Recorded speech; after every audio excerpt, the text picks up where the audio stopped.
போறதுக்கான வாய்ப்புகள் அதையும் நான் பார்க்கிறேன். ஓகே ஓகே திரு ராஜகம்பீரன், இப்போ தாவேகா புகழ்வதற்கும் மற்ற கட்சிகள் விஜயகாந்தை புகழ்றதுக்கும் வேறுபாடு இருக்குன்னு நினைக்கிறீங்களா? நிச்சயமா இருக்கிறது.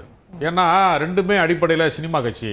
ஒரு தனி மனித பிம்பத்தை நம்பி அரசியலை வளர்த்தவர்கள். கடந்த காலங்களில் இன்னும் சரியாக சொல்ல போனால் விஜயகாந்தினுடைய அந்த அசுர வளர்ச்சி, ஒரு எதிர்க்கட்சி தலைவர் வரைக்கும் வந்த அந்த வளர்ச்சியினுடைய போக்கை பார்த்து தான் விஜய் அரசியலுக்கே வர்றாரு. ஏன்னா விஜய் எம்ஜிஆர் காலத்திற்கான அரசியல்வாதி அல்ல.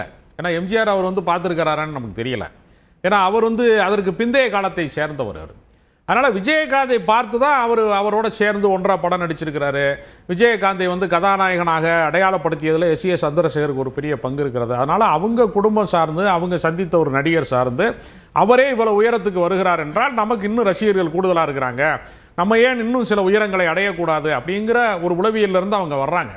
அதனால தாவேகா விஜயகாந்தை ஒரு ரோல் மாடலா எடுத்துக்கிட்டாங்கன்னு தான் நான் நினைக்கிறேன். அப்படி ரோல் மாடலா எடுத்துக்கிட்டா கூட்டணிக்கான முயற்சியை அவங்க மேற்கொள்ளவே இல்லை திரு ஜெகதீஸ்வரன் சொன்ன மாதிரி. ஆனா விஜயகாந்தோட வாக்குகளை தன் பக்கம் இழுத்துக்கணும் என்ற அந்த வியூகத்தை தான் தாவேகா வகுக்குது அப்படின்னு சொல்றாரு. அது ஏன்? அவர் அதிமுக வாக்கையே தன் பக்கம் இருக்கணும், நம்ம தான் எம்ஜிஆர் நினைக்கிறாரு விஜய். ஆனா அதிமுகவே தன் பக்கம் வந்துடும் நினைக்கிறவர் தேமுதிக நினைக்க மாட்டாரா என்ன? அவருடைய அரசியல் கணக்கே என்னன்னா அவருக்கு கலை யதார்த்தம் என்பது என்ன அப்படிங்கிறத பற்றி அவருக்கு கவலை கிடையாது. அவருக்கு இந்த பிம்பம் பெரிய அளவில் வேலை செஞ்சிடும், கிரவுண்ட் லெவலில் ஒர்க் அவுட் ஆயிரும்னு ஒரு விஜய் தவறாக கருதுறாரு. அரசியலில் நீங்கள் ஒரு தனி மனித வசீகரம், உங்களுக்கு இருக்கக்கூடிய ஒரு நடிகனுக்கான ஒரு காந்த சக்தி அப்படிங்கிறது ஒரு குறிப்பிட்ட எல்லை வரைக்கும் தான் வேலை செய்யும். இப்போ விஜயகாந்துக்கே நான் முதலே குறிப்பிட்டேன், அவருக்கென்று ஒரு நிரந்தரமான ஒரு கொள்கை பிரகடனம் இல்லாதனால தான் அவருக்கு பின்னால் திரண்ட கூட்டத்தை அவர்களால் தக்க வைக்க முடியல. இன்னைக்கு தலைவன் மாறுவான், தர்பார் மாறும், தத்துவம் மட்டுமே அச்சய பாத்திரம். தத்துவம் என்பது ஒரு கட்சிக்கு கோட்பாடு. அண்ணா மறைந்த போது திமுக மறைந்து விடவில்லை, கலைஞர் மறைந்த போது திமுக மறைந்து விடவில்லை. ஏன்னா அந்த கட்சிக்கென்று ஒரு நிரந்தர கோட்பாடு இருக்கிறது. அவங்களுக்கு இருமொழி கொள்கை இருக்கிறது, சமூக நீதி கோட்பாடு இருக்கிறது, மாநில சுயாட்சி இருக்கிறது. அப்ப அவங்களுக்கு ஒரு நீண்ட ஒரு பாரம்பரியம் இருக்கிறது. அதை வைத்துக் கொண்டுதான் அரசியலே தவிர வெறுமனே ஒரு தலைவனை காட்டி மட்டுமே அரசியல் செய்ய முடியாது. அந்த இடத்துல அவங்க கோட்டை விட்டாங்க ஏற்கனவே.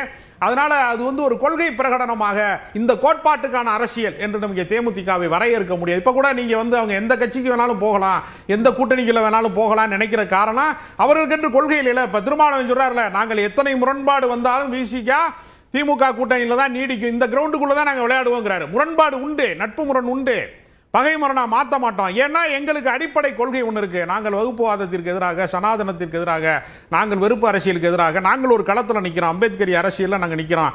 அதற்கு உகந்ததாக இந்தியா கூட்டணி தான் இருக்கிறது, அதற்கு உகந்ததாக திமுக தான் இருக்குன்னு ஒரு கொள்கை பிரகடனம் வச்சிருக்கிறார் திருமாவளவன். அது மாதிரி இடதுசாரிகளுக்கு ஒரு கொள்கை பிரகடனம் இருக்கிறது. எல்லா கட்சிகளுக்குமே ஒரு குறைந்தபட்ச கொள்கையும் சமகாலத்தில் இருக்கக்கூடிய அரசியல் ஆதாயத்துக்கான காம்ப்ரமைஸும் 50-50 இருக்கும். இவங்கிட்ட கொள்கையே கிடையாது, எந்த பக்கம் வேணாலும் போகலான்னு நினைக்கிறாங்க. ஏறத்தாழ விஜயினுடைய நிலைமையுமே கூட அதாவது கொள்கையை பேசுறாரு, அதாவது உதட்டளவில் பேசுறாரே தவிர களத்திலே அவர்கள் எங்கேயுமே இல்லை. கள செயல்பாடு என்று வருகிற போது ஒரு பற்றி எறியக்கூடிய பிரச்சனை, ஒரு திருப்பரங்குன்ற பிரச்சனை வருதுன்னா அவங்க களத்தில் இருக்க மாட்டாங்க.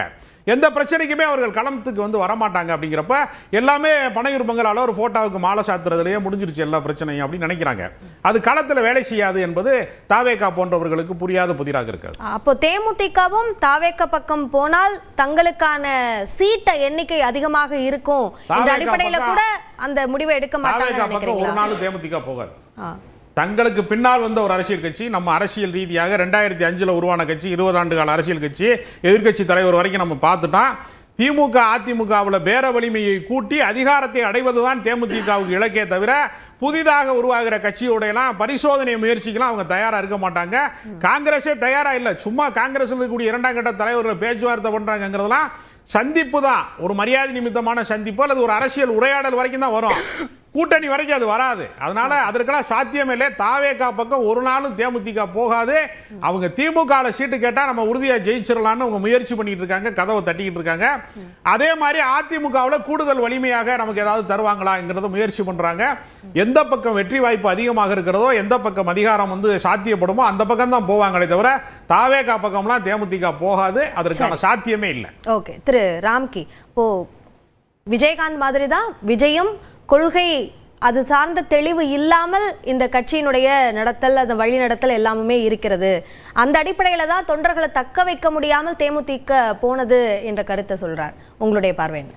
இல்லை விஜயகாந்த் இன்றைக்கும் ஸ்டில் ரெலவெண்ட்டாக இருக்கார். விஜயகாந்தோடைய அரசியலிருந்து விஜய்க்கு நிறைய பாடங்கள் நிச்சயமாக இருக்குது. 2006 தேர்தலில் விஜயகாந்தோட ரோல் கிட்டத்தட்ட அதை தான் இன்றைக்கி விஜய் பண்ண போகிறார். அன்னைக்கு விஜயகாந்த் கொண்டு வந்த மாற்றங்கள்ங்கிறது அவர் திமுக அதிமுக இரண்டையும் ஒரே தரப்பாக வச்சு பார்த்தார். அதனால் மக்கள் மனதில் ஒரு பெரிய நம்பகத்தன்மை கிடைத்தது. அதனால் மக்கள் விஜயகாந்த் 8% வாக்குகள் போட்டாங்க.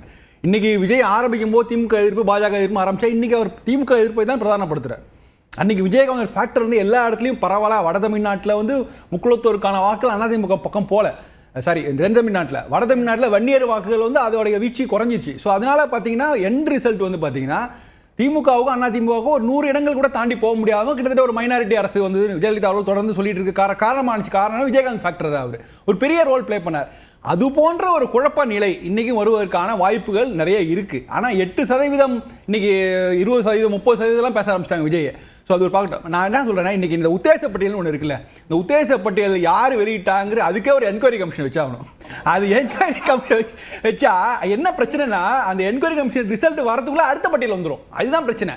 ஏன்னா நீங்க எல்லாருமே அதிமுக தரப்பு சொல்றாங்க, ஏன் அறிவாலயத்தில் கூட ரிலீஸ் பண்ணிருக்கலாம்.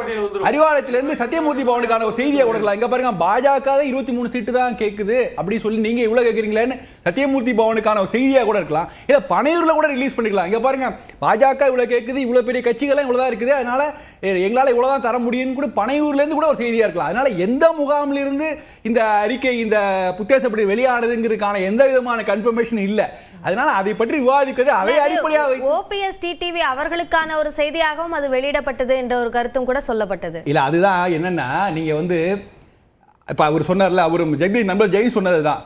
அவர் தாவேக்காவுடைய எது என்னன்னா, நீங்க வந்தா தனியால வாங்க, செங்கோட்டையன் போன்றவர்கள் தனியா வாங்க, கூட்டணியை கூடவே கட்சியை கூட்டு வர்றது, நாங்க கூட்டணிக்கு இடம் இல்லை. இன்னைக்கு நேற்று விஜய் பேசின பேச்சில் அதானே எதிரொலிக்குது.